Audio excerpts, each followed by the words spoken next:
le Suisse Vapeur Park du Bouvray a rouvert ses portes au public. Parmi les nouveautés, une locomotive à vapeur baptisée Rhône et des quais de gare allongés. Samedi, tout était prêt pour accueillir les premiers visiteurs de l'année. Nous sommes dans la tour de contrôle, on a accès à tout le trafic ferroviaire ici. C'est un petit peu comme si on était dans une pièce de théâtre. Et puis on a fait la première, on a fait la générale le samedi passé, où on a testé toutes ces machines pour nous, pas qu'on soit surpris. Et aujourd'hui, c'est la première. Donc rien ne doit être laissé au hasard. Et le visiteur, certains sont impatients, des petits comme des grands, sont impatients de venir nous revisiter, de venir nous revoir, et on ne doit pas les décevoir.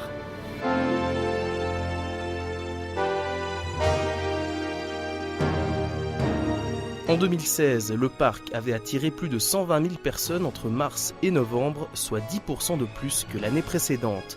Parmi eux, des Valaisans et des Vaudois, mais pas seulement. On essaye d'attirer des visiteurs de tous les cantons suisses, bien sûr, mais aussi les Français.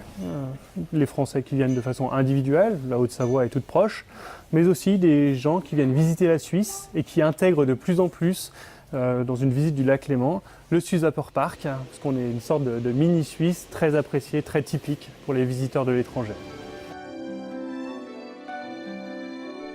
Une Suisse miniature qui compte bien poursuivre son développement. Plus d'1 million de francs seront investis au cours des 4 prochaines années.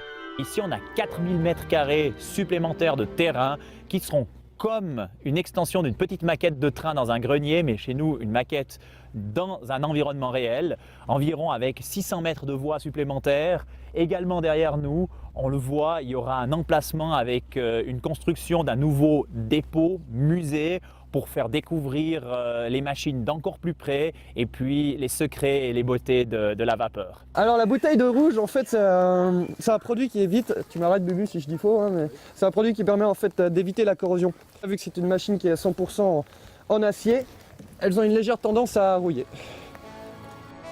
Les amateurs de petits trains ont jusqu'au 5 novembre prochain pour découvrir ou redécouvrir les 17 000 m² du complexe.